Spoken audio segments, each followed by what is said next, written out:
Forever by Phife Dawg. It's posthumous records, 13 songs, 53 minutes long. So it's a chungus compared to a lot of what we reviewed this week. Big And chunks.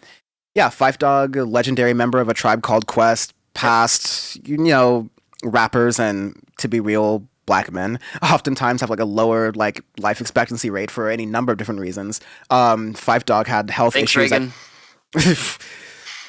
A lot more than Reagan, but like more on that later. But yeah, like the Phife Dawg died from like complications, I believe, with like a kidney transplant that he had. It's like But it's right before we started the podcast. I was gonna say like year before, maybe 15, 16 when you passed. yeah, it was one of my favorite albums we've reviewed on the podcast. A Tribe Called Quest. We got it from here. Thank you for your service. I think it was Yeah, on my thank 50 you, of the sir. tens, like best Yeah. of the decade Fantastic. even. Um, it was like a Tribe Called Quest comeback, and it was made and produced and almost done, and then Phife Dawg died. And so the record had that eeriness of like Phife is around, he's the character, all the stuff was finished.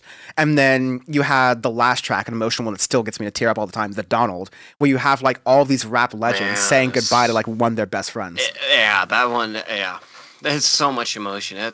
I wonder if we're doing that review. It's like, God damn, it's a lot. Yeah. And the end of a very emotional album that covers like all the aspects of life and humanity, goes deep into politics.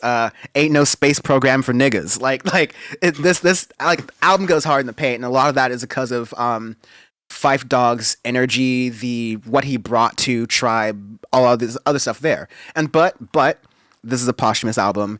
You know how posthumous albums have gone lately on Audioface, and to make it worse, honestly, or like to pitch it worse, it's a posthumous album from an old head, like a rapper's been around a very long time, and so you kind of got to know what you're getting in here.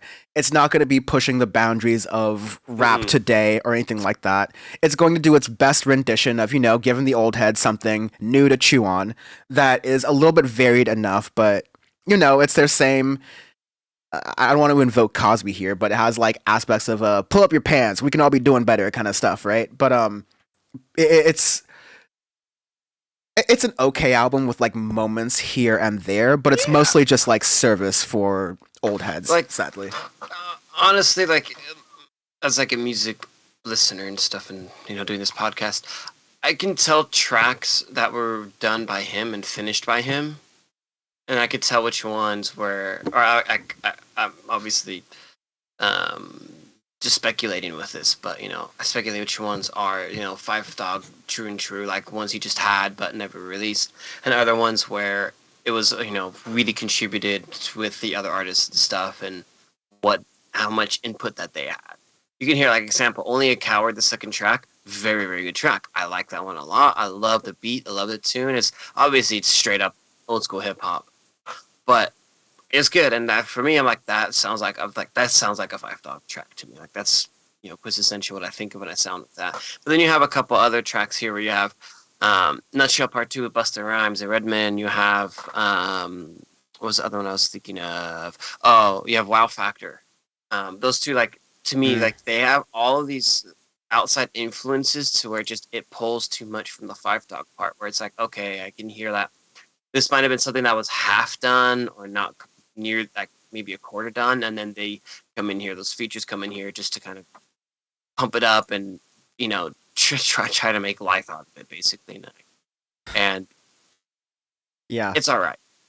I liked the beat of Nutshell Part 2. I thought that I love the beat, because Busta Rhymes goes hard, but yeah, I think they, like, Busta Rhymes and Redman all like do their best on that track. It just, the Phife Dawg part does feel like a little bit off kilter for me. Like, and honestly, like, I got burned from whatever posthumous review we did recently that we just like torched. We just like hated it. But I forget. It was a rapper, and I think my like main like yelling point from that review was that if you're gonna make a posthumous record, like, respect your friend enough to not make the beats trash on the record. Like, he has no say on it or whatever. Then at least like make it work in some way.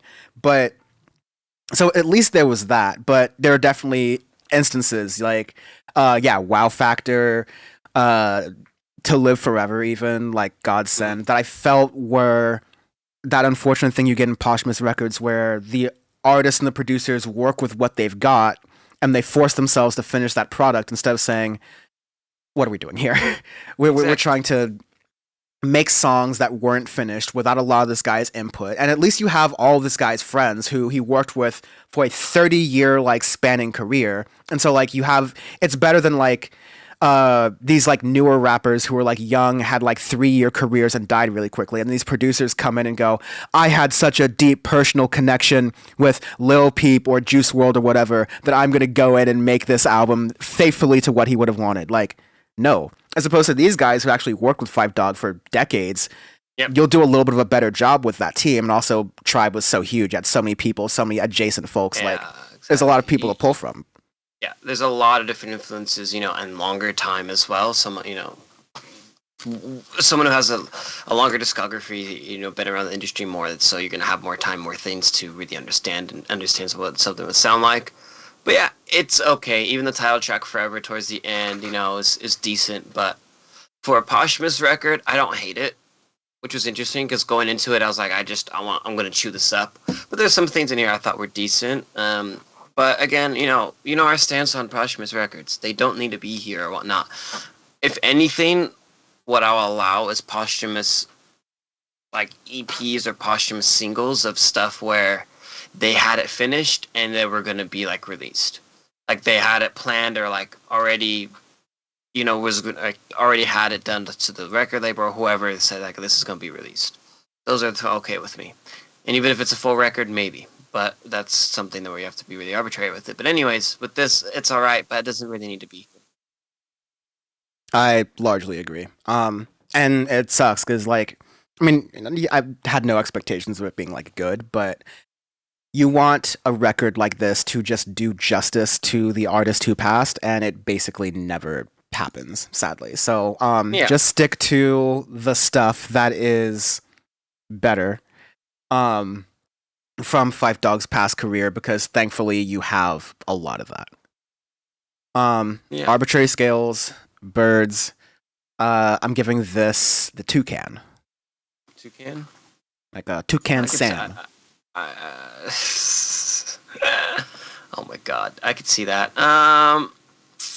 Yes, that's a good question. I'm gonna give this an Oreo. I could have gone with an Oriole is a good one. I could have gone with an Albatross. Albatross, good too. I mean, you might score an Albatross in golf, so I'll allow it.